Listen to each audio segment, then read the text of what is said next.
গল্পটির প্রথম পর্ব এবং দ্বিতীয় পর্ব অলরেডি আমাদের চ্যানেলে আপলোড করা হয়ে গিয়েছে।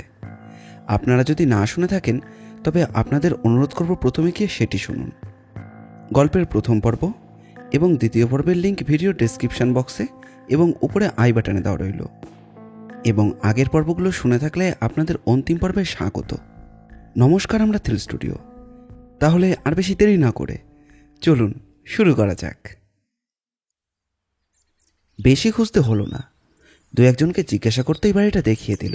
দোতলা বাড়ি, নিরঞ্জন সাহার মতো হতদরিদ্র চেহারা নয় বাড়ির, মোটামুটি সাধারণ সাজের বাড়ি। দীপু গিয়ে বেল টিপল। একজন ভদ্রলোক বেরিয়ে এলেন। কাকে চাই? সুমনবাবু আছেন নাকি? থাকতে পারে। আপনারা কোথা থেকে আসছেন? যাদবপুর থেকে। উনি তো বেহালাটে আলা বাজান। হ্যাঁ, আমরা ওই কারণেই এসেছি। ডাক দাও, কত কি? একটু দাঁড়ান, ডেকে দিচ্ছি। একটু পরেই সুমন এসে হাজির। বছর 30-এর মধ্যেই বয়স তার। চেহারায় চটক আছে, বড় বড় ঘাড় পর্যন্ত টানা চুল, মুখে হাল ফ্যাশনের শিল্পী সুলভ দাড়ি এবং গায়ের রঙটা বেশ ফর্সা। পরনে রং বেরঙের পাঞ্জাবি আর পায়জামা। নীলি জিজ্ঞাসা করল, আপনি সুমনবাবু? হ্যাঁ, সুমন গাঙ্গুলি। কি দরকার বলুন? বেহালাটা কতদিন বাজাচ্ছেন? তা দিয়ে আপনার কি দরকার? দরকার আছে বই কি, যা জিজ্ঞেস করছি তার উত্তর দিন। আপনি কোন মহারাজার কাছ থেকে আসছেন? আপনাকে সব প্রশ্নের জবাব দিতে হবে। মেজাজের কোনো তারতম্য না এনে নীলর কার্ডটা সুমনের হাতের দিকে এগিয়ে দিল। নিশ্চয়ই পড়তে পারছেন, ইংরেজিতে লেখা। পারবেন তো? Private investigator? ওয়াই? আমার কাছে কেন? ও, I see. Taru Dutta murder case. যাক, তাহলে বুঝতে পেরেছেন। এবার আমার কয়েকটা প্রশ্নের সঠিক জবাব দেবেন। মিথ্যে বললে বিপদটা আপনারই বাড়বে। তরু দত্তের সঙ্গে আপনার কতদিনের আলাপ এবং কোন সুবাদে? একই পাড়ার মেয়ে, তাই। এ পাড়ায় তো আরও অনেক মেয়ে আছে। পাড়া সুবাদে তাদের সবার সঙ্গে আলাপ আছে নাকি? সবার সঙ্গে আলাপ থাকার কোনো প্রশ্নই নেই, তবে তরুর সঙ্গে ছিল। আমার প্রশ্নটা অন্য কোথাও ব্যাখ্যা করবেন না। মহিলার সঙ্গে আপনার আলাপটা ঠিক কোন স্তরের? জাস্ট বন্ধু নাকি অন্য কোনো? আমি কিন্তু আপনার ব্যক্তি জীবন ঘাঁটতে চাইছি না, কিন্তু একটা মার্ডার কেসে আমাদের অনেক কিছুই জানতে হয়। সুমন কিছুক্ষণ মাথা হেট করে রইল, হয়তো কিছু ভাবছিল। নীল ফের প্রশ্ন করে, আলাপটা কি গভীর পর্যায়ে কিছু ছিল? সত্যিটাই বলুন, এতে কোনো লজ্জা বা অপরাধের কিছু নেই। সত্যি বলতে কি, তরুকে আমি অনেক ছোটবেলা থেকেই দেখছি বা চিনতাম, এবং আমি ওর প্রেমে পড়ে গেছিলাম। তো সুন্দরী মেয়ের প্রতি আসক্তি তো আসবেই। একদিন সে কথা আমি ওকে জানিয়েছিলাম, বাট শি রিফিউজড মি। কেন? আপনি তো একজন লেখাপড়া জানা ছেলে, নিশ্চয়ই ভালো চাকরি বাকরিও করেন। ওইখানেই তো পাঁচুগোপাল মার খেয়ে গেল। তার মানে? যা লেখাপড়া শিখেছি তাতে একটা চাকরি হয়তো জুটে যেত, কিন্তু মাথায় আমার নাটকে পোকা আছে। ভেবেছিলাম চেষ্টা করলে আমি ছবি হিরো হতে পারি। চাকরি ধান্দা না করে কোষে নাটক করা আরম্ভ করলাম, আর স্টুডিও পাড়ায় যাতায়াত শুরু করে দিলাম। কিন্তু আমার বরাতে বোধহয় ওসব নেই। হিরো হওয়া তো দূরের কথা, সামান্য দু একটা সিনের রোল ছেড়ে আর কিছুই জোটেনি। বোধহয় তরু আমাকে পাত্তা দেয়নি সেই কারণেই। তবে তবেটা কি? আমি জানতাম না নিরঞ্জনের সঙ্গে ওর অ্যাফেয়ার্স আছে। যেদিন আমি ওকে প্রপোজ করি, ও আমাকে সেই দিনই জানিয়েছিল ও নাকি নিরঞ্জনকে ভালোবাসে। আচ্ছা, আপনিই বলুন, নিরঞ্জনের মধ্যে আছেটা কি? একে তো দ্বারকাকের মতো চেহারা, তাই তার রোজগার হচ্ছে জর্দা বানিয়ে দোকানে দোকানে ফেরি করা। আর সেই জন্যই আপনি তরু দত্তকে মার্ডার করতে গিয়েছিলেন? যে হাত দিয়ে আমি বেহালার সুর তুলি, সে হাত দিয়ে একটা মেয়েকে খুন করতে যাব? না মিস্টার ব্যানার্জি, তরু আমাকে ফিরিয়ে দিলেও ওকে মেরে ফেলবো একথা আমি স্বপ্নেও ভাবতে পারবো না। তাছাড়া সেই নিরঞ্জনকেও তো গোদা বাংলায় বলতে গেলে বলতে হয় ল্যাং মারলো। আমি তরুকে ঠিক বুঝিনি। ইদানিং ওর খুব বদনাম হয়ে গিয়েছিল। এই পাড়ায় আরো অনেকের সঙ্গে ওর আতত ছিল, এ তার সঙ্গে ঘুরে বেড়াতো। ইদানিং তো একটা গুন্ডা মাস্তান টাইপের ছেলে ভাসানের সঙ্গে পার্কে বসে আড্ডাও দিত। কোনো খোঁজ নেননি? সেই দরকার। ওকে আমি ধীরে ধীরে ভুলে যাওয়ার চেষ্টা করছিলাম। কোথায় যেন কি একটা চাকরি বাকরি করছিল, তারপরে সিনেমায় নাবার জন্য ডাইরেক্টর কানু সেনের কাছে যাতায়াত করেছে। সেই জন্য আমি ওকে কোনোদিন বুঝিনি, বুঝতেও পারিনি। আর এখন তো সবই শেষ। সেদিন আপনিও তো পাঁচু মিস্ত্রি লেনে শুটিং দেখতে গিয়েছিলেন। হ্যাঁ, ইচ্ছে ছিল শুটিং শেষ হলে কানু সেনের সঙ্গে দেখা করে আমার ইচ্ছের কথাটা ওকে জানাবো। উনি অনেক নতুন ছেলে মেয়েদের সুযোগ দেন, কিন্তু ওই যে বরাত, শুটিং প্যাক আপ হবার পরেই লোডশেডিং, তারপরেই তরুর আটতো না, সব গুবলেট হয়ে গেল। আর একটাই প্রশ্ন করব সুমনবাবু, তরুদিবি কি কোনোদিনও আপনাকে কোনো রজন এনে দিয়েছিল? সে তো অনেকদিন আগের কথা। তখন তরুর সঙ্গে আমার বেশ ভালোই আলাপ ছিল। কথায় কথায় রজনের কথা উঠতেও বলেছিল ওর দাদুর দোকানেই রজন পাওয়া যায়, ওই আমাকে এনে দেয় সেই সুবোধেই। হয়তো সেই সময় আমার প্রতি ওর কোনো সফট কর্নার ছিল, কিংবা হয়তো আসলে খুবই মুডি মেয়ে। আপনার সঙ্গে ইদানিং কোনো কথাবার্তা হতো? না, আমি ওকে অ্যাভয়েড করে চলতাম। মরিচিকার পেছনে ছুটে কোনো লাভ নেই তো। কে ওকে মারতে চেয়েছিল এই সম্বন্ধে কোনো ধারণা করতে পারেন? Sorry sir, I have no idea. Niranjan Saha কি পারে? ব্যাস, ওটা তো একটা নপুংসক, মার্ডার করবে ও। না মশাই, এ ব্যাপারে আমি কিছুই বলতে পারবো না। ঠিক আছে, পরে যদি কোনো দিন দরকার পড়ে তাহলে আবার আসব। তা কানু সেনের সঙ্গে ফার্দার দেখা করার চেষ্টা করেছিলেন? আমার কোনো মামা দাদা নেই, কে বলবে আমার জন্যে? আর মুখের উপরে না শুনতে আর ভালো লাগে না। নীল সামান্য হাসল, একবার দীপুর দিকে তাকালো। দীপু ঠোঁট উল্টে আঙুল চাপা দিয়ে দাঁড়িয়ে রয়েছে। নীল সুমনকে বলল, ছবিতে অভিনয় করার খুব ইচ্ছে, তাই তো? মরে যাচ্ছে, ইচ্ছেটা আস্তে আস্তে মরে হেজে যাচ্ছে। নীল পকেট থেকে একটা কার্ড বার করলো, পেছনে লিখল, কানু ছেলেটাকে একটু দেখিস, অবশ্য নিশ্চয়ই বাঁচিয়ে নিবি। নীল কার্ডটা সুমনের হাতে দিয়ে বলল, ও আবার নতুন ছবি শুরু করবে, এই কার্ডটা নিয়ে ওর হাতে দেবেন, এরপর আপনার বরাত। লেখাটা পড়ে অবাক বিস্ময়ে সুমন নীলের দিকে তাকালো। সত্যি ওর চোখ দুটো কৃতজ্ঞতার আবেগে চিকচিক করছিল, শুধু বলতে পারছিল না। ব্যাস, আর কোনো কথা নয়। ও এখন কলকাতাতেই আছে, চলে যান একদিন, তবে বেশি দেরি করবেন না।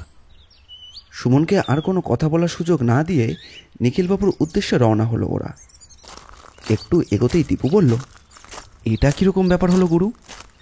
ছেলেটাকে তুমি চিঠি দিয়ে একেবারে কানুদার কাছে পাঠিয়ে দিলে? তোমার কি মতিভ্রম ঘটেছে? অচেনা অচেনা একটা ছেলে। নীল কিছু না বলে মিটিমিটি হাসছিল। কি হাসছো যে বড়? বুঝলি না কেন পাঠালাম, একটু ভাব। দীপু বেশ খানিকক্ষণ চিন্তা করলো, তারপর প্রায় লাফিয়ে ওঠার ভঙ্গিতেই বলল, তাই বলো। বুঝতে পেরেছিস? এতদিন তোমার সঙ্গে আছে কি এমনি এমনি?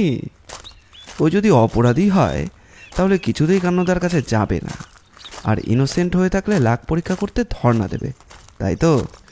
হ্যাঁ, আমার মনে হচ্ছে সামনের বাড়িটা নিখিলবাবুরই হতে পারে। একটা লোক এদিকে আসছে, ওকে একবার জিজ্ঞাসা করতো। দীপু এগিয়ে গিয়ে নিখিলবাবুর কথা বলতেই সামনে লাল রঙা বাড়িটা দেখিয়ে দিল। দরজার কড়া নাড়তেই একজন ভদ্রলোক বেরিয়ে এলেন। তিনি জিজ্ঞাসা করলেন কাকে খুঁজছেন। দীপু বলল, নিখিলবাবু আছেন? আমি নিখিলচন্দ্র, কিন্তু আপনাদের তো। নীল আপাদমস্তক নিখিলবাবুকে জরিপ করলেন।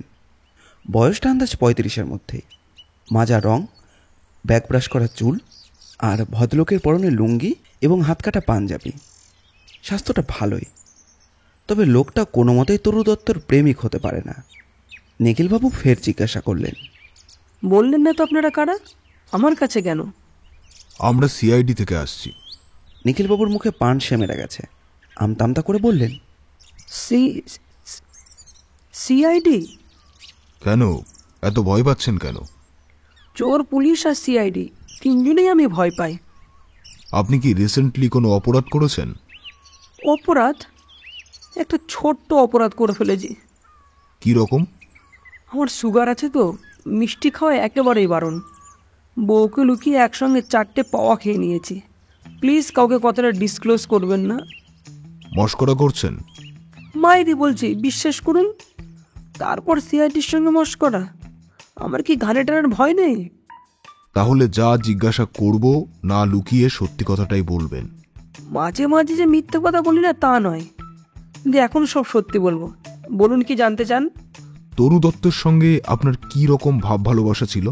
তরু দত্তের সঙ্গে ভাব, তারপর ভালোবাসা? আমার কি মাথা খারাপ হয়ে গেছে? নাকি আমার বউয়ের দাঁত খিটুনির ভয় আমার নেই? বউকে খুব ভয় করেন তাই না? পৃথিবীতে একটা পুরুষকে দেখাতে পারবেন যে তার বউকে ভয় পায় না? যে বলে ভয় পায় না সে মিথ্যা কথা বলে। লোকে তো বলছে তরু দত্তের সঙ্গে নাকি আপনার বেশ গলায় গলায়। থামুন তো মশাই, কি আছে ওই নষ্ট মেয়েটার মধ্যে? পয়লা নম্বর ছেড়ে চড়ানো মেয়ে, তার উপর ওর সম্বন্ধে অনেক রকম বদনাম শোনা যায়। ও দাদি তো উঠতে বসতে ওকে তুলোধনা করে ওই স্বভাবের জন্য, এমনকি ওকে বাড়ি ছাড়ার নোটিশ পর্যন্ত দিয়ে দিয়েছিল। আপনি জানলেন কি করে? এটা তো ওর ফ্যামিলির ব্যাপার। পাড়ার কারো জানতে বাকি নেই মশাই। হরিখুড়োর গলার আওয়াজ তো শোনেননি? তরু দত্ত খুন হয়ে গেছে, শুনেছেন? খবরের কাগজে। যা রটে তা কিছুটা তো বটেই। কথাটা মানেন তো? খানিকটা মানি। তো লোকে যদি বলে থাকে তরুর সঙ্গে আমার কোনো ইন্টিমেট সম্পর্ক ছিল, একদম বাজে কথা। ইদানিং হয়তো ছিল না, কিন্তু আগে ছিল। কতদিন বিয়ে করেছেন? 2 বছর। অর্থাৎ বিয়ের আগে আপনি রেগুলার তার সঙ্গে মেলামেশা করতেন। চেঁচাবেন না, বউয়ের কানে গেলে রক্ষা থাকবে না। ওরকম একটা ডার্ক সাইডে চুলবুলি মেয়ে, আমিও তো মশে বেটা ছেলে, একটু ইয়ে ভাব তো আসবেই। তবে সে মাত্র কটা দিনের জন্য। আর ও পালিয়ে আসতে পথ পায়নি কেন জানেন? চুকরির ভীষণ টাকাগুলোর উপর লালচ ছিল। একদিন মশাই আহ্লাদ করে ওকে নিয়ে সিনেমায় গিয়েছিলাম। বলবো কি মশাই, সিনেমা তো কাজগুলো দেখা হলো, অন্ধকারে একটু হাতে হাত রাখবো, অমনি ফোঁস। বলে এর জন্যই বুঝি সিনেমায় নিয়ে আসার ধান্দা? এর কি আর কোনো সদুত্তর আছে? আর তারপর যা হলো, সিনেমা থেকে নিরস এবং শুকনো মুখে বেরিয়ে আসার সময় বলে বহুদিন বিরিয়ানি খাওয়া হয়নি, চলো আমি নিয়ে আই। ফেরার সময় শুধু দুজনের গাড়ি ভাড়াটাই ছিল, ভাগ্যিস পান খেতে চায়নি, তাহলে হেঁটেই বাড়ি ফিরতে হতো। 1 নম্বরে ধান্দাবাজ মেয়ে ছেলে মশাই।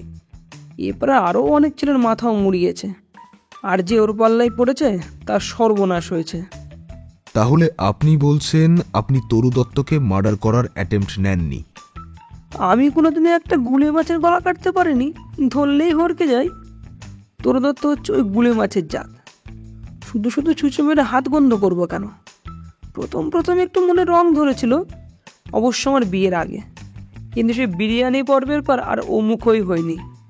পাওনাদার যেমন কাবুলি গলা দেখলে যে কোনো একটা গলতায় সিধিয়ে যায়, আমিও দূর থেকে ওকে দেখলে উল্টো মুখে ছুট লাগাই। এবার বলুন তো, কে ওকে খুন করার চেষ্টা করেছিল শুটিংয়ের দিনে? আমার অত শুটিং মুটিং দেখার শখ নেই। একটা অফিসে স্টেনোগ্রাফারের কাজ করি, যা হাতে পায় আমার আর আমার বউয়ের আর আমার মায়ের কোনো রকমে চলে যায়। আর বিরিয়ানি পর্বের পর? আমার প্রশ্নের উত্তর দিলেন না। কোনটা স্যার? কে তাকে খুন করতে চেয়েছিল? যে কেউ। নিরঞ্জন, সুমন, সুকুমার বাবু, মিন্টু, ইদানিং ভাষণ বলে একটা গুন্ডা, যে কেউ পারে। আর ভাষণের হাতে তো ছুরি কথা বলে। মার্ডার করতে কিন্তু নিখিল বাবু ভাসানের ছুরি সেদিন কথাটা বলতে পারেননি। সে আমি বলতে পারবো না, তবে ও মেয়ের যে অপঘাত হবেই সেটা আমি গেস করেছিলাম। কিভাবে? নোংরা মেয়েদের এটাই পরিণতি। ইতিহাসে কত বাইজির এইভাবে প্রাণ গিয়েছে। দীপু উসখুস করছিল। নীলও প্রায় অধৈর্য। ও জিজ্ঞাসা করলো, সুকুমার লোকটা কেমন? একবার ঠোনা মেরে দেখতে পারেন, লোকটা বিপত্নিক। ওনার বাড়িটা কোথায়? আর একটু এগিয়ে গিয়ে বাদিকে একটা গলি, শেষ বাড়িটাই সুকুমারের বাড়ি। সুকুমার ঘোষের কাছ থেকেও প্রায় নিরাশ হতে হলো নীলদের। বাপ ঠাকুরদার আমলের বিশাল বাড়ি, বড় বাজারে ব্যবসা আছে, রোজগারপাতি ভালোই, চালে চলনে বেশ রসিক ভাবটাই ফুটিয়ে তোলেন। জিজ্ঞাসা করতেই উনি বললেন, দেখুন মশাই, আমি মাল খাই, খারাপ মেয়েদের সঙ্গে ওঠা বসাও আছে, রেসের মাঠেও যাই, আমার চরিত্র বলতে কিছুই নেই। ফুর্তি করার কথা বলছেন, করেছি। 2-3 পেগ মাল আর কিছু নগদ টাকা ফেলে দিলে ওর সঙ্গে অন্য খারাপ মেয়েদের আর কোনো তফাৎ নেই। তবে সেখানে আবার রোগের ভয় আছে, এখানে সেটা নেই। তবে ওর জন্য 1050 টাকা গলে গিয়েছে, তা যাক, কিছুদিন ফুর্তি তো করা গেছে। She was excellent. আফসোস হচ্ছে মালটাকে ঝেড়ে দিল কে জানে কার সঙ্গে লহর পাকিয়েছিল। তবে এক কথায় বলা যায় মেয়েটি একটু নিম্ফো টাইপ, এক পুরুষে সন্তুষ্ট হওয়ার মেয়ে সে নয়। আর খুনের কথা যদি তোলেন, সুকুমার ঘোষ ওই সব লাইনে নেই। আমি মশাই খাও পিও চিওর তলে, টাকা ফেললে সব জুটে যায়। একটা তরুদত্ত গেলে আরও তরুদত্ত আসবে। না মশাই, ওই মেয়েটির সম্বন্ধে আমার কোনো সিম্প্যাথি টিম্প্যাথি নেই। এসেছিল, চলে গেছে। দেয়ার এন্ডস দ্যাট ম্যাটার। একটা ব্যাপারে আমাকে ফাঁসাতে চেয়েছিল, ছবিতে টাকা ঢালতে বলে। প্রডিউসার করার জন্য ঝোলাঝুলিও করে। দূর মশাই, যে বিজনেস করি সেটাই তো সামলাতে পারি না, তার উপর ওই মেয়ের গব্বায় পড়া। আপনি ভুল জায়গায় এসেছেন। ফিরেই আসছিল নীল। রোববারটাই অকাজের কাজের বেলা হয়ে গেল। হঠাৎ ভাসানের সঙ্গে দেখা। হেলতে তুলতে আসছিল। বেটেখাটো চেহারা, মাথায় ঝাঁকড়া চুল, ফ্রেঞ্চ কাট দাড়ি, জিন্সের প্যান্ট এবং চকরা বকরা শার্ট গুজে পড়া। নীল রাস্তা আটকালো। তোমার নামই ভাসান? ভুরু তুলে নীলের দিকে তাকিয়ে বলল, কে মশাই আপনি? ভাসানকে চেনেন না? তোমাকে চিনতেই হবে, এমন সেলিব্রিটি তো তুমি নও। তাহলে কোন ধান্দা এ পাড়ায়? আগে তো দেখিনি। সিআইডির নাম শুনেছ? সিআইডি? তারা আমার কি করবে? আপনারা বোধহয় ভাসান দাসের নাম শোনেননি। বলিভাবে রাস্তা আঁকলে পেঁয়াজি করতেন না। যান যান যান যান, আমার অনেক কাজ আছে, পথ ছাড়ুন। নীল দীপুর দিকে তাকালো। ইশারায় ওকে রাখতে বারণ করলো। তারপর বেশ ছাজানো সুরেই বলল, আমাদের কয়েকটা প্রশ্নের উত্তর না দিয়ে তো এখান থেকে তুমি এক পাও নড়তে পারবে না। কোথাকার নীলমণি বাবা, তুমি আমার রাস্তা আটকাচ্ছ? কাঁধের ওপর মোড়োটা রাখতে চাইলে রাস্তা ছেড়ে দাঁড়া।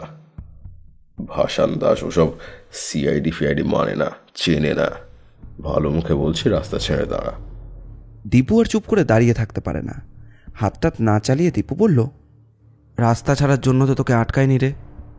তরু দত্তের সঙ্গে তোর কি নিয়ে ঝামেলা বেঁধেছিল? আমার বাবা লোকটা একবার আমার ওপর টেটিয়াগিরি করেছিল। বলেছিল বাড়ি থেকে বেরিয়ে যেতে। সে বুড়ো এখন মাজা ভেঙে লটকে পড়ে রয়েছে। কি রে, তোর বাবা তোর মতো ছেলেকে পয়দা করেও ট্রিট করতে পারলো না? বেচারি। ওসব কথা ছেড়ে রাস্তা ছাড়। ভাসান দাসের সহ্যের সীমা ছাড়িয়ে যাচ্ছে। ততক্ষণে দীপুর হাতের মুঠো শক্ত হয়ে গেছে। তার আগেই নীল বলল, ভাসান, মাথা গরম করলে কোনো কাজ হয় না। তোমাকে একটা সহজ প্রশ্ন করেছিলাম, উত্তরটা কি দেবে? ভাসান দাস নিজের বাপকেও কোনো কৈফিয়ত দেয় না। তোরা কোন হরিদাস পাল? আমার কাজের কোনো কৈফিয়ত আমি কাউকে দিই না। তার উপরে এই সালা তোদের মতো হরিদাস সিআইডিদের জন্য তরু খুন হয়ে গিয়েছে। আমার শালা রগে গিয়ে রাগ আটকে গিয়েছে। যে শালা তরুকে উড়িয়ে দিয়েছে, জানতে পারলে তার অন্ডকোষের রগে তুলে দেবো আমি। রাস্তা ছাড়বেন কিনা বলুন? একটা দুটো করে দু একজনের ভিড় জমতে শুরু হয়ে গেছে। নীলের চোখ মুখ ক্রমশই পাল্টাতে শুরু করেছে। দীপু সেটা আন্দাজ করে নিয়েছিল। নীল আরও একবার জিজ্ঞাসা করল, শুটিংয়ের দিন কেন তুমি তরু দত্তের উপরে ছুরি চালিয়েছিলে? কে বলবে এসব কথা? লোকে বলে। লোকে মানে কয়টা খোঁজা? পাবলিক তো সালা ভেড়ার জাত। একজন যেদিকে যায় সবাই সেদিকে যায়। তরু দত্তের সঙ্গে তোমার কিসের একটা কন্ট্যাক্ট হয়েছিল? নার্কোটিক্স চালান? তরুর সঙ্গে আমার কি কথা হয়েছিল তোরা কে যে তোদের বলতে যাব? আর বলবই বা কেন? ঝামেলা না বাদিয়ে সোজা সাপটা উত্তর দিলে ভালো হতো নাকি? ভাসান দাস নিজের ভালো মন্দ নিজেই বোঝে। আর একটা কথা বলেই দিয়েছি, ভাসান দাস কোনো ওঠাইগিরির কোনো প্রশ্নের উত্তর দিতে শেখেনি। ছট করে ভাসানের পকেট থেকে বেরিয়ে আসে একটা পিস্তল। এতে 6টা দানা লোড করা আছে। দুটোকে এখানে শুয়ে দেবো, সেটা ভালো হবে নাকি? তরু দত্তের সঙ্গে তোমার কিসের কন্ট্যাক্ট হয়েছিল? যাই হোক না কেন, তোর বাবার কি? তোর কোনো সিআইডি বাবা তোকে বাঁচাতে পারবে না। কি যে হলো, পর মুহূর্তেই ঘটে গেল অভাবনীয় দৃশ্য। বাপায়ে ঘোরানো একটা ক্যারাটে কিক দীপুর। ছিটকে পড়ল ভাসান দাস রাস্তার ওপরেই। পিস্তলটা তখনও তার হাতেই ধরা ছিল, কিন্তু তোলবার আগে নীলের পিস্তল আওয়াজ করে দিয়েছে। পিস্তল ধরা হাত থেকে পিস্তলটা ছিটকে গেলেই বাঁ হাত দিয়ে চেপে ধরল ডান হাতের কবজি। ভাসান দাসের তখন চোয়াল ফেটে রক্ত বের হচ্ছিল। ভিড় করা মানুষগুলো যে যেদিকে পারল পালালো। দু একটা দোকানে ধূপধাপ ঝাঁপও বন্ধ হয়ে গেল। পিস্তলটা বাগিয়ে নিয়ে এবার নীল ভাসানের সামনে গিয়ে দাঁড়ালো। এখানে উত্তরটা দিবি না থানায় যাবি? থানার মার নিশ্চয় আগে খেয়েছিস, কোনটা চাস? তোমাদের কোনো কথার উত্তর আমি দেব না। আর থানা আমার কি করবে? বরুণ মল্লিকের একটা ফোন গেলে বড়ালের বাবা এসে আমাকে লক আপের বাইরে নিয়ে আসবে। তাহলে তুই থানাতেই যেতে চাস? তুই অনেক বাচ্চা ছেলে রে খোকন। তোর মতো অনেক বড় উঠতি মাস্তান অন্নপ্রাশনে কি দিয়ে ভাত খেয়েছিল সেটাও বলে দেবে। তোকে শেষবারের মতোই বলছি, তোর কোনো পলিটিক্যাল দাদা তোকে বাঁচাতে আসবে না। তরু দত্তকে অ্যাটেম্প টু মার্ডার নেওয়ার জন্য তোকে এক্ষুনি লকআপে পুরব। দীপু, বড়ালকে একটা ফোন করতো, বলবি তরু দত্তকে যে লোকটা খুন করেছিল সেটা এখন আমাদের হাতে। এক্ষুনি চলে আসতে বল, চক্রবর্তী লেনে। নীলের গুলিটা সরাসরি রেখেছিল ভাসানের ডান হাতের বুড়ো আঙুলে। ভাসানের মুখে তখন আর কোনো বোল নেই। যন্ত্রণাটা বেশ ভালোই বাড়ছে একটু একটু করে। কিছুক্ষণের মধ্যেই স্বয়ং রাঘব বড়াল এসে হাজির। হ্যাঁ, আমি নীল ব্যানার্জি, ওর এগেনস্টে এফআইআর করব। আপনি এগোন, একটু পরেই আমি আসছি। মালত্রা ড্রাগস পাচারের ও একটা বল্টু, কোনো পলিটিক্যাল চাপেই যেন ছাড়া না পায়। দায়িত্ব আপনার। আমি ডিএসপির সঙ্গে পার্সোনালি কথা বলবো, বিশেষ করে এই লোকটি সম্পর্কে। থানায় একবার ঘুরে যাবেন তো। বড়াল চলে গেলেন ভাসান দাসকে নিয়ে। একা একাই দাবা খেলছিল নীল। এটা ওর একটি বিশেষ সময়ের খেলা এবং এই অভ্যাসটা অনেক দিনের। ও যখন নির্দিষ্ট ব্যক্তির কাছে পৌঁছতে পারে না, তখনই ঠিক দাবার ছক সাজিয়ে বসে, নিজেই দুপক্ষের চাল দেয়। এখন নীলের সেই দশাই চলছে। তরু দত্তের হত্যাকারী আরেকজনের হাতে নিহত হয়েছে। তাকে খুন করেছিল বুলেট মণ্ডল, সেও ধরা পড়েছে। এমনকি মালহোত্রার ডান হাত সুদেবকরও এখন পুলিশের কাস্টাডিতে। ইন্সপেক্টর রাঘব বড়াল ঠিক এভাবে এগোতে পারলে সুদেবকর আর বুলেট মণ্ডলের কাছ থেকে অনেক তথ্য সংগ্রহ করতে পারবেন। এছাড়া ভাসান দাস মালহোত্রাদের কাছ থেকে অনেক গোপন খবরও জানবেন। পুলিশের 3rd ডিগ্রির মহিমায় মালহোত্রা একদিন সে দৃশ্যের সামনে দাঁড়াতে বাধ্য হবে। কিন্তু নীলের কাছে একটা বড় চ্যালেঞ্জ। তরু দত্তকে কেউ শুটিংয়ের দিন হত্যা করতে চেয়েছিল, কিন্তু পারেনি। বড়াল এই নিয়ে খুব একটা মাথা ঘামাবে বলে তার মনে হয় না। কে প্রথম অ্যাটেম্প্ট নিয়েছিল এটা এখন কোনো গুরুত্বপূর্ণ ব্যাপারই নয়, কিন্তু নীল সেটা মেনে নিতে পারছে না। তার হাতে সন্দেহজনক সুমন গাঙ্গুলি, নিরঞ্জন সাহা, নিখিলবাবু আর সুকুমার বাবু, এরা 4 জনেই একসময় তরু দত্তের প্রতি মোহগ্রস্ত হয়েছিল, তাকে পেতে চেয়েছিল। সুদেবকরও তরু দত্তকে চেয়েছিল, কিন্তু সেখানে কোনো প্রেমের ব্যাপার স্যাপার ছিল না। মালহোত্রা আর সুদেবকর ওর দেহ নিয়ে লোফালুফি করেছিল। এরা দুজনেই প্ল্যান করে তরু দত্তকে সরিয়ে দিয়েছে, কারণ তরু দত্ত একসময় ওদের কাছে বিপজ্জনক হয়ে উঠেছিল। আন্ডারওয়ার্ল্ডের খেলা এরকমই, যতক্ষণ তোমাকে দিয়ে কাজ পাওয়া যাবে অথবা তুমি যদি দল ছাড়তে চাও তখনই বিপদ, এবং বিপদ বুঝলেই তোমার জীবনে যবনিকা পতন। তরু দত্ত ওদের লক্ষ্যে পৌঁছে দিয়ে চলে গেছে, কিন্তু তরু দত্ত বেঁচে থাকলে যে লোকটা আবার ওকে খুন করার চেষ্টা করত সেই ব্যক্তিটিকে সুদেব, নিরঞ্জন সাহা, নিখিলবাবু নাকি সুকুমার বাবু, এই কোর অঙ্কটা কিছুতেই সলিউশনে আসছে না। গুরু, একা একাই বসে আছো? ও বুঝেছি বুঝেছি, থিঙ্কিং অ্যালাউড। একা একাই চিন্তা করে চলেছ? তা কি ভাবছো একটু বলো। মাঝে মধ্যে আমার বুদ্ধিটাও একটু খেলে যায়। এটা কিন্তু তুমি নিজে নিজেও মাঝে মধ্যে বলে ফেলেছ। দীপুর কথাটা কিন্তু ও উড়িয়ে দিতে পারল না। মাঝে মধ্যে দীপু মজার চলে হাতরে চলা অনেক ক্লু ধরিয়ে দিতে পারে। খানিকক্ষণ ওর দিকে তাকিয়ে থেকে নীল জিজ্ঞাসা করে, কে হতে পারে বলতো? তোমার তরু দত্ত কেস তো সলভ হয়েই গিয়েছে, এরপর বাকিটা পুলিশ করবে। তাহলে আবার কে মানে? কে প্রথম তরু দত্তকে খুন করতে চেয়েছিল? তরু দত্তের আসল মার্ডারারকে তো আমরা চিনেই ফেলেছি, তোমার ওটা নিয়ে আর ভাবনার কি আছে? কিন্তু আমার তো প্রথম উদ্দেশ্য ছিল তরু দত্তকে কে মার্ডার করতে চেয়েছে সেটাই জানা। জেনে কি হবে না হবে সেটার কথা তো ভাবছি না, কিন্তু কে সেটাই তো জানা দরকার। তুই তো সর্বদাই আমার সঙ্গে ছিলি, তো তোর কি কাউকে সন্দেহ হয়? তুমি মাইরি কেচে গন্ডুস করতে খুব ভালোবাসো। তোকে যা জিজ্ঞাসা করছি তার জবাব দিবি। অগত্যা বলো। তরু দত্তের প্রেমিক ছিল কে কে? মনে আছে তোর নামগুলো? সে তো নাকি হুদাহুদো।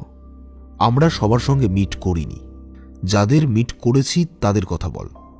1 নম্বর নিরঞ্জন সাহা, জর্দাওয়ালা, তরু দত্তের বয়ান মতো ওর প্রথম প্রেমিক। পরিণতি? তরু দত্তর মতো মেয়েকে ধরে রাখার জন্য ওর কোনো কোয়ালিটিই নেই। তরু দত্ত উচ্চাকাঙ্ক্ষী, পয়সার লোভী। অতএব ওর ছিল Taru Dutta a kind of infatuation, time passing গেমও বলা যায়। ঘোর কাটতেই ও নিরঞ্জন সাহাকে ছেটে ফেলে দেয়। Right you are. আমরা তো নিরঞ্জন সাহাকে মিট করেছিলাম, ওর চেহারা, কথাবার্তা, বিদ্যে বুদ্ধি প্রায় ধর্তব্যের মধ্যেই নয়। সামান্য একটা জর্দা বিক্রি করা লোক, কিন্তু সেই লোকটা সুন্দরী তরু দত্তের প্রেমে পাগল ছিল ছিল এবং ওয়াজ রিফিউজড। অর্থাৎ তরু দত্ত তখন ঘোর কেটে গেছে, সে আরও উঁচু ডালের সন্ধান করেছে। ঠিক আছে, বলে যাও। ঠিক এই সময় সুমন গাঙ্গুলির মতো একজন সুদর্শন, সিনেমায় নামার স্বপ্ন দেখা লোক ওর জীবনে আসে।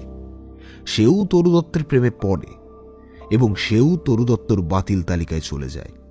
কিন্তু দুজনেই বলছে তারা তরু দত্তর ব্যাপারে আশাহত এবং তরু দত্তকে তারা মন থেকে ছেড়ে ফেলেছে। কিন্তু নীলদা, তোমার কি মনে হয় ওরা কি কথাটা ঠিক বলেছে? দাঁড়া, সেটাই পরে আসছি। আরও দুজন চোখের সামনে রয়েছে। আর দুজন? মানে নিখিলবাবু? ও বেটা তো মজা লোটা পার্টি, ফেতো ক্যাপ্টেন। দেখলে না, বিরিয়ানি খাওয়াতে গিয়েই পকেট শেষ। এছাড়াও তার নিত্য নতুন আবদার তো লেগেই থাকতো। সামান্য এক কেরানির পক্ষে তরু দত্তের সঙ্গে অন্ধকার হলে বসে সিনেমা দেখা, বড় জোর করে তার হাত ধরার চেষ্টা, এগুলোকে বলে ঝোঁকঝোঁকানি। তারপর বিরিয়ানিতে দম ফুস। তবুও নিখিলবাবুর কাছে এ কাইন্ড অফ হিউমিলিয়েশন, রীতিমতো অপমানকর। তার জন্য কি ও তরু দত্তকে খুন করতে চাইবে? নিখিলবাবুর মানসিক শক্তি অতদূর পৌঁছবে না। ও মানে মানে কেটে পড়ায় ভালো বলে রণে ভঙ্গ দেয় এবং পরে বিয়েও করে ফেলে। না রে, ওই ছাপোষা গেরস্থ টাইপের লোকটা খুন করার মতো রিস্কি গেমে মাথা গলাবার কথা ভাববেই না। ভাবার মতো কোনো মানসিকতাই থাকতে পারে না। তার মানে পিকচার থেকে নিখিলচন্দ্র আউট? হ্যাঁ, ওকে আমি বাদ দিয়ে দিয়েছি। এরপর আমরা মিট করি সুকুমার চৌধুরীর সঙ্গে। বাদ এক কথায় বাদ দিয়ে দাও। যুক্তি দে। আরে বাবা, ও হচ্ছে বড় লোকের কুপুত্তর। এদের কাছে মদ, মেয়ে মানুষ, জুয়া এগুলো সবই পরিপূরক। মেয়েদের শরীর, মদের ঝিমঝুমুনিটা আর জোর উত্তেজনা, এছাড়া এরা জীবনে অন্য আর কিছুই চায় না। তুমি কি ভাবছো আগের দিনে জমিদারের মতো মেয়েটিকে সাবার করে দিয়ে মাটিতে পুঁতে দেওয়ার প্ল্যান করবে? দোষ, এক তরু দত্ত যাবে আর এক মালা তরু দত্ত এসে যাবে। এরা নিজেদের সুখ ছাড়ার অন্য কিছুই বোঝে না। না নীলদা, আমার মনে হয় সুকুমার চৌধুরীকেও তুমি পিকচার থেকে বাদ দিয়ে দাও। ভাসান দাস সম্বন্ধে তোর কি আইডিয়া? ভাসান দাস সম্পর্কে তোর কি আইডিয়া? ভাসান দাসের সঙ্গে প্রায় পার্কের বেঞ্চে তরু দত্ত মিট করত, অনেকেই সেটা দেখেছে। ভাসান দাসের মতো একজন গোয়ার চাষার সঙ্গে তরু দত্তের কোনো মেন্টাল রিলেশন ঘটতেই পারে না। ওরা একসঙ্গে দুজনেই মালহোত্রা 2 নম্বরই বাটপাড়ের সঙ্গে যুক্ত ছিল। সেই নিয়েই ওদের মধ্যে কোনো ষড়যন্ত্র চলছিল, যেটা কোনোভাবেই কোনো গভীর সম্পর্কের কথা বলতে পারে না। তাছাড়া ও এখন পুলিশের কাস্টাডিতে। ওর মতো গুন্ডাদেরকে এমএলএরা ঝেড়ে ফেলে দেবে, কারণ সামনেই ইলেকশন। কোনো পার্টি খুনি আর স্মাগলিংয়ের কেসে অ্যারেস্ট হওয়া কারোর জন্যই মাথা ঘামাবে না, বরং চেনে না বলেই এরা হাত ছেড়ে ফেলবে। তার মানে হারাধনের 2টি ছেলে পড়ে রইল, নিরঞ্জন সাহা আর সুমন গাঙ্গুলি। আচ্ছা, খোঁজ নিয়েছো তোমার বন্ধু কানু সেনের কাছে? সুমন গাঙ্গুলি ওর কাছে গিয়েছিল কিনা? নিয়েছি, ইচ্ছে করেই তোকে আমি কানুর কাছে পাঠিয়ে দিয়েছিলাম, but he did not turn up. তাহলেই বোঝা, যে ছেলে সিনেমা নামার জন্য ব্যাকুল, তোমার রেকমেন্ডেশনের জোরে একটা সুযোগ পেতে পারত, সে কিনা গেলই না। তার মানে সুমন গাঙ্গুলি সন্দেহজনক। মোটিভটা কি হতে পারে কিছু ভেবেছ? সব গুলিয়ে যাচ্ছে রে। যদি এই দুজনে এসে ঠেকে তাহলে কে? তরু দত্তকে খুন করতে চাওয়ার পক্ষে যুক্তি একটাই, out of jealousy and revenge টেন্ডেন্সির জন্যই এদের যে কেউ একজন তরু দত্তকে খতম করে দিতে চেয়েছিল। এবং দুজনেই আনাড়ি, কোথায় ছুরি গাঁথলে প্রাণবায়ু বেরিয়ে যেতে পারে সে ব্যাপারে দুজনেই আনাড়ি। কিন্তু দুজনেই তো আর একসঙ্গে আক্রমণ করতে পারে না, কারণ দুজনেই পরস্পরের প্রতিদ্বন্দ্বী। কিন্তু কে? নিরঞ্জন না সুমন? একজন মাকে নিয়ে সংসার করে আর অন্যজন এলোমেলো, পথের নিশানাই খুঁজে পাচ্ছি না। তুই একটা কাজ কর, একটা ছদ্মবেশ নে, তারপর দুজনের অ্যাক্টিভিটিসের উপরে সমানে নজর চালিয়ে যা। আর তুমি? আমাকে একবার তরু দত্তর বাড়িতে যেতে হবে। কেন? ওর নিশ্চয়ই আলাদা কোনো ঘর আছে, সেই ঘরটাই আমি একটু তল্লাশি চালাতে চাই। দাঁড়া, আমি একবার বড়ালকে একটা ফোন করি। আজকাল ফোনের সার্ভিস অনেক ভালো হয়ে গেছে। মোবাইলের দৌড়তে বিএসএনএলও এখন ভালো সার্ভিস দিচ্ছে। একবারেই ফোন বেজে উঠল থানার। ইন্সপেক্টর রাঘব বড়াল বলছেন? হ্যাঁ, ব্যানার্জি সাহেব বলুন। আপনি আমার গলা চিনে রেখেছেন দেখছি। ওটাই আমার গুণ। বলুন কি আজ্ঞা। আপনার একটা পারমিশন চাই। একটা কেন, 10টা বলুন। না, একটাই এখন দরকার। বলুন সেটা। হরিমাধব দাস এবং তরু দত্তের ঘরখানা আমি একবার ব্যক্তিগতভাবে হাতড়াতে চাই। সেই জন্যই আপনার একটা পারমিশন দরকার। এখনো তরু দত্ত আছে, কারণটা পরে জানাবো। কবে যেতে চান? As soon as possible. কাল হতে পারে কি? আমি সব ব্যবস্থা করে রাখবো। আপনি স্ট্রেট চলে যাবেন, কেউ আটকাবে না। আরও একটা ব্যাপার করতে হবে। What is it? রাষ্ট্র করে দিন। শুটিংয়ের দিন যে তরু দত্তের জীবন সংক্ষিপ্ত করতে চেয়েছিল, পুলিশ তার হদিশ পেয়ে গেছে। খুব শিগগিরই পুলিশ তাকে অ্যারেস্ট করতে যাচ্ছে। ব্যাস। আপাতত ওকে, তাই হবে। একটা ভিখিরির মেকআপ নিবি, আর ছোকরা দুটোকে সমানে নজর রাখবি। কে কোথায় যাচ্ছে, কখন বেরোচ্ছে, কখন বাড়িতে ঢোকে, সবকিছু। কোনো সন্দেহজনক কিছু দেখলেই আমাকে মোবাইলে জানিয়ে যাবি। হরিমাধব দাস বাড়িতেই ছিলেন। দোকানে বেরোবেন তার প্রস্তুতি চলছিল। নীল গিয়ে হাজির, এবং হরিমাধবের মুখ বেজার। ওনার স্ত্রী সুপ্রভা দেবী বললেন, সব তো চুকে ভুকে গেছে, কিন্তু থানা থেকে খবর এলো আবার নাকি আমাদের বাড়ি সার্চ হবে। একটা মেয়ে মরার পরও তার ঘর সার্চ করতে হবে। একটা পুলিশি ডিসক্রিপশন। আমি এখানে নিমিত্ত মাত্র। আমি দুটো ঘরই দেখব, আপনার এবং মিস দত্তর। হায় ঈশ্বর, কি যে মহাপাপ করেছিলুম, আবার এক প্রস্ত ঘর তোর নোংরা করে। অতি সাধারণ 10x10 ছোট্ট ঘর। খুব একটা তেমন কিছু আসবাবপত্রও নেই। একটা চৌকি, সাধারণ বিছানা বালিশ এবং সাধারণ চাদর পাতা। একদিকে একটি চেয়ার এবং সামনে টেবিল। টেবিলের উপর কিছু বইপত্র, সবই পুরনো। একটা আলমারি আছে চাবিবদ্ধ। স্ট্যান্ডিং আলনা, সেখানে কিছু মেয়েলি কাপড়, সায়া, ব্লাউজ ইত্যাদি ঝুলছে। দুজোড়া চটিও রয়েছে। দেওয়ালে তরু দত্তর একটি ছবি, নায়িকাচিত ছবি, হাস্যরত। টেবিলের ড্রয়ারে চাবি দেওয়া। ওপরে ওপরে সব কিছুই দেখা হলো, কিন্তু উল্লেখযোগ্য কিছুই ছিল না। নীল এবার বেরিয়ে গিয়ে সুপ্রভা দেবীকে জিজ্ঞাসা করল, আলমারি আর টেবিলের ড্রয়ারের চাবিটা যে দরকার। চাবি তো তরুর কাছেই থাকতো, আমরা তো জানি না। তাহলে তো চাবিওয়ালাকে ডাকতে হবে। সে আপনাদের ব্যাপার, আমাদের কাছে চাবি নেই, এইটুকুই বলে দিলাম। নীল থানায় ফোন করলো। ফোন ধরলেন রাঘব পড়াল। নীল বলল, একজন চাবিওয়ালা খুবই প্রয়োজন, পাওয়া যাবে কি? আপনি তাহলে এখন তরু দত্তর বাড়িতে? হ্যাঁ, আলমারি আর টেবিলের ড্রয়ার, দুটো চাবি এদের কাছে নেই। ভেতরটা দেখা যে খুবই প্রয়োজন। একটু অপেক্ষা করতে হবে।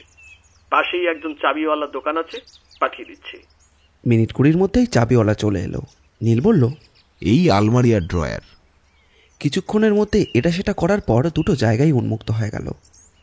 নীলকে কত লাগবে জিজ্ঞাসা করায় লোকটা বলল যে সাহেবের মানা আছে, যা দেওয়ার উনিই দিয়ে দেবেন, এবং নতুন কোনো চাবি বানাতে হবে কিনা জানতে চাইল। কোনো দরকার নেই। আচ্ছা ভাই, তুমি এবার এসো।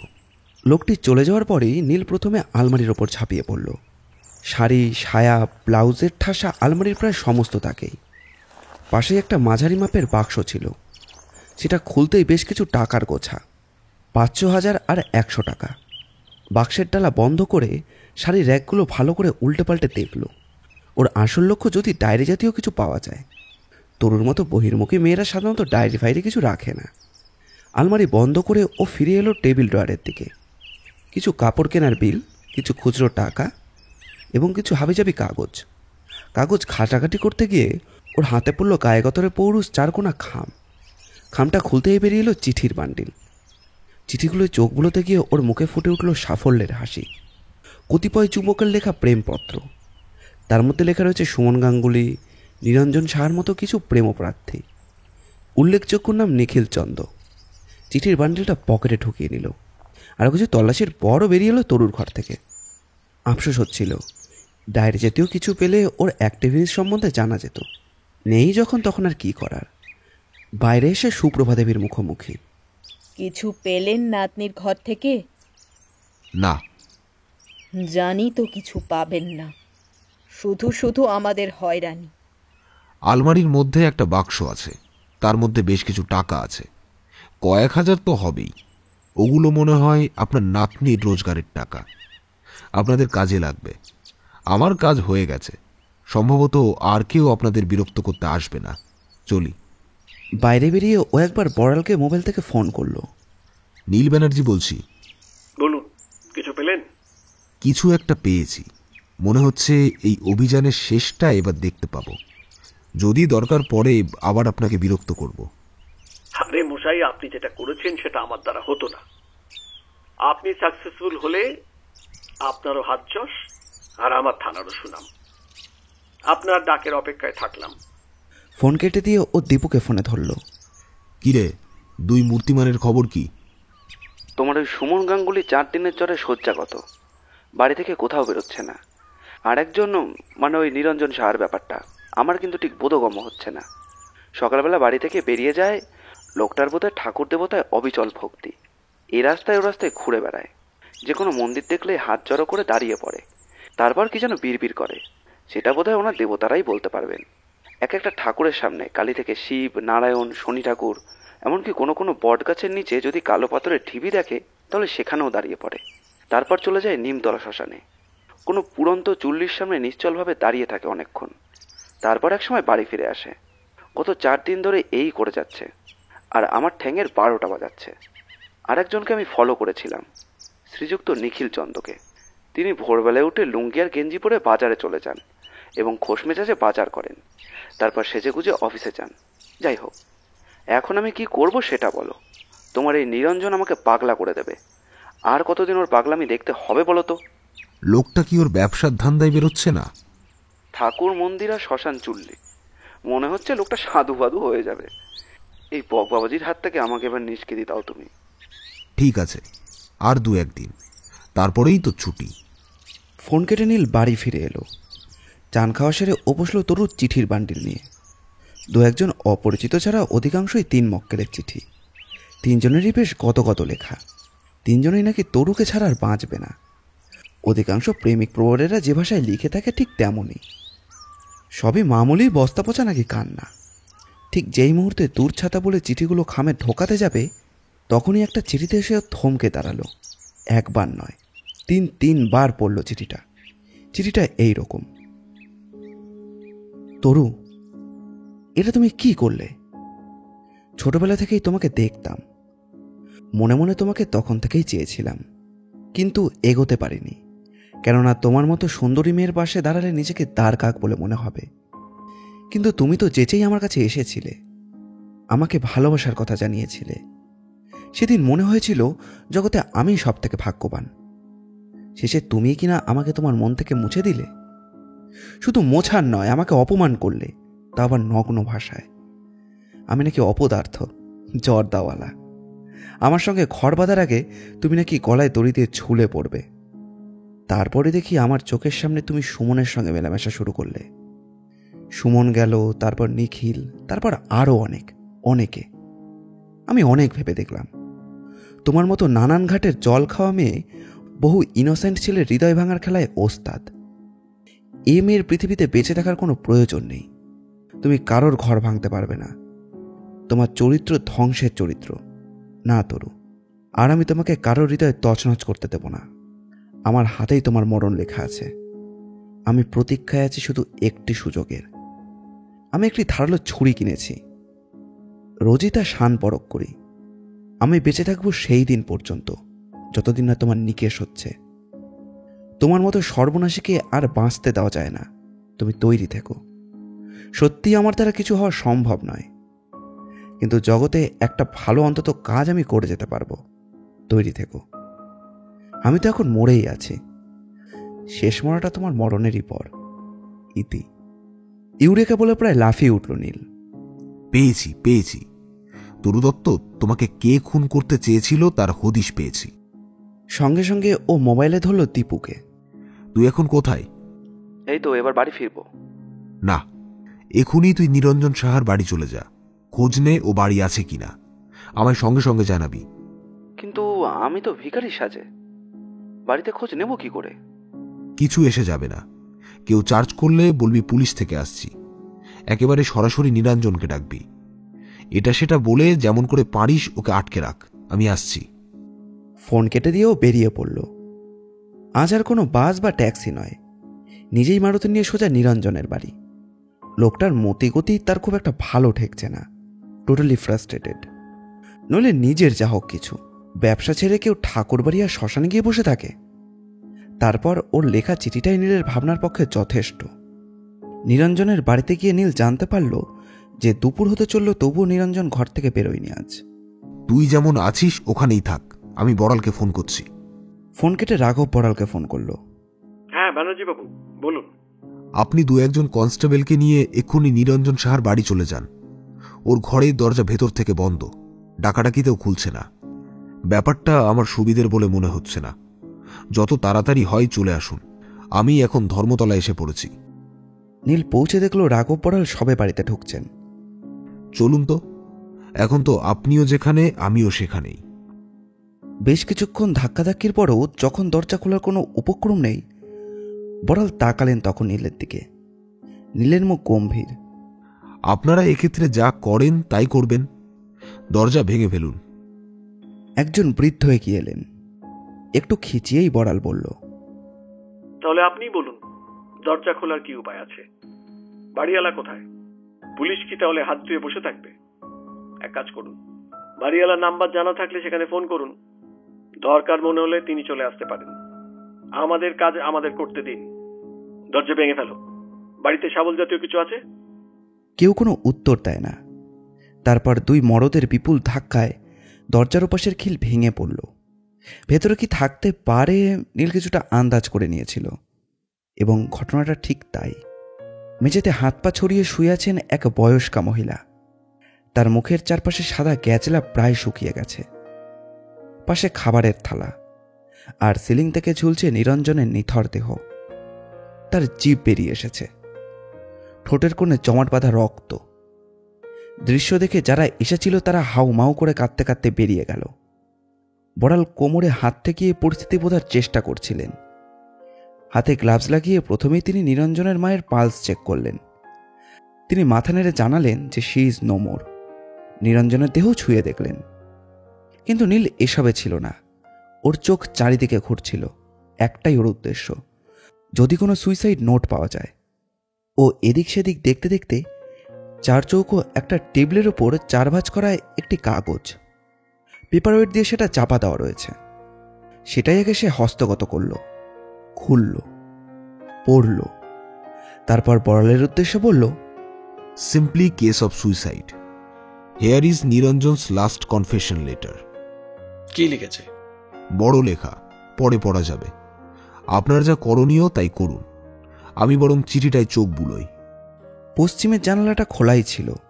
নীল চিঠিটা পড়তে শুরু করলো। চিঠিটা অনেকটা এইরকম: একটা মেয়ের ইন্সপিরেশন একটা পুরুষকে অনেকটা এগিয়ে নিয়ে যেতে পারে। তরুই পারত আমাকে আর আমার মাকে জীবন দিতে। ওর হঠকারিতায় আমি একেবারে নিঃস্ব হয়ে গেছি। আমি জানি এটা কোনো পুরুষ মানুষের কাজ নয়, কিন্তু প্রেম যে বড়ই অন্ধ। আজকে দ্রুত চলমান জীবনেও প্রেমের অবদান ফুরিয়ে যায়নি। রহস্যবেদী নীল ব্যানার্জি, এতদিন আমি মরেই বেঁচেছিলাম। তোর তো ছিল আমার জীবন, আমার বাঁচার রসদ। কিন্তু ওই লোভী আর ভয়ঙ্কর মেয়েটা যেদিন আমাকে অপমান করে ওর জীবন থেকে সরিয়ে দিয়েছিল, সেই দিন থেকেই আমি সুযোগ খুঁজছিলাম ওকে শেষ করে দেওয়ার জন্য। ও যদি সত্যি কাউকে ভালোবেসে বিয়ে করত, তাহলে কিন্তু আমার মধ্যে কোনো জিজ্ঞাসা জেগে উঠত না। শুটিংয়ের দিনে লোডশেডিংটা আমিই করে দিয়েছিলাম।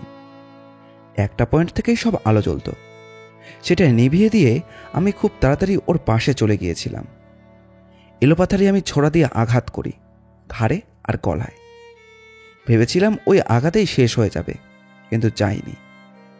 বেঁচে উঠেছিল হাসপাতালের চিকিৎসার গুণে। তারপর আমি শুনলাম হাসপাতালের বেডেই কেউ ওকে খুন করে গেছে। আমি জানতাম আমার মতো বেকারদের জীবন নিয়ে যেই মেয়েটির খেলার উল্লাস থাকে, তাকে একদিন মরতেই হবে। হয়তো আমি আরও কিছুদিন এই যন্ত্রণা নিয়ে নিজেকেও একদিন শেষ করে দিতাম। কিন্তু যেদিন শুনলাম আপনি তরুর ঘর সার্চ করেছেন, তখন আর দেরি করতে পারলাম না। আইনি দড়ি গলায় পড়া আমার না পছন্দ।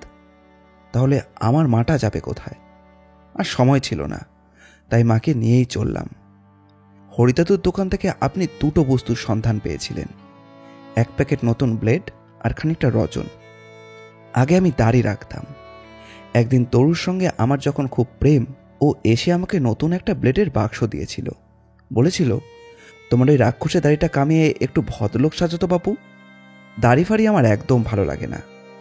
ওর কথায় আমি আমার সাথে দাড়ি কামিয়ে ফেলেছিলাম। তরু চলে যাওয়ার পর আবার দাড়ি রেখেছি। মিস্টার ব্যানার্জি, আমি দেবদাস নই। দেবদাস পার্বতীর জন্য নিজেকে শেষ করে দিয়েছিল, আর আমি নিজেকে শেষ করলাম তরুর মতো এক লোভী, নীচ আর নিম্ফমের হটকারিতার জন্য। আফসোস, ওর মৃত্যুটা আমার হাত দিয়ে হলো না। আমি চললাম। আপনাদের কোনো আইনই আমাকে ছুঁতে পারবে না। ইতি নিরঞ্জন সাহা। লাশ দুটো মর্গে পাঠাবার ব্যবস্থা করলেন রাঘব বড়াল। ওনার হাতে নিরঞ্জন সাহার শেষ বয়ানটা ধরিয়ে দিয়ে নীল বলল, থানায় গিয়ে এটা ভালো করে পড়ে নেবেন। আমার এবারের মতো কাজ শেষ। আবার হয়তো কখনো কোনো কারণে দেখা হয়ে যেতে পারে। আমি চলি। আয় দীপু। রাঘব বড়ালকে আর কোনো কথা বলার অবসর না দিয়ে নীল বেরিয়ে এলো নিরঞ্জন সাহার বাড়ি থেকে। আরেক রোববার কানু সেন, সৌমেন নন্দী এবং কানু সেনের অ্যাসিস্ট্যান্ট নীলের বাড়িতে। কানু সেন তখন বলছে, কাগজে তোর খুব প্রশংসা বেরিয়েছে। তোর মাথার ঘিলুটা যদি পেতাম রে। তাহলে আর তোর কোনো ভালো ছবি করা হতো না। ঠিক আছে, এবার গোড়া থেকে বল তো দেখি, কোনো থ্রিলার ছবির রসদ পাওয়া যায় কিনা। আমি জানি না তরু দত্ত তোর কোনো থ্রিলারের নায়িকা হতে পারবে কিনা, তবে তোর হাতে পড়ে হয়তো কাহিনীটা অনেক টুইস্ট করবে। তা কর, আমার কিছু বলার নেই। তবে তুই তো অনেক নতুন নতুন ছেলে মেয়েদের নিয়ে কাজ করিস। সুমন গাঙ্গুলি বলে একটা ছেলে কোনো সুযোগ পাচ্ছে না, তবে ছেলেটা জিল আছে, একটু দেখিস। দেখবো যখন সে তোর ক্যান্ডিডেট। এবার শুরু করতো তোর অ্যাডভেঞ্চার কাহিনী। কফির চুমুকে জাম্পে সিম্প করে নীল শুরু করলো তার কাহিনী। গল্পটি ভালো লাগলে অবশ্যই লাইক করবেন এবং কীরকম লাগলো সেটি কমেন্ট করে জানাবেন। আমরা আপনাদের জন্য এরকম গোয়েন্দা গল্প ও অ্যাডভেঞ্চার গল্প প্রায়ই নিয়ে আসি। আমাদের চ্যানেলটি ঘুরেও আসতে পারেন। নীল ব্যানার্জির গল্পের প্লেলিস্ট এখানে দেওয়া রইল। আমাদের চ্যানেলটিকে সাবস্ক্রাইব করে আমাদের পাশে থাকবেন। আপনাদের ভালোবাসা একান্ত কাম্য। ধন্যবাদ।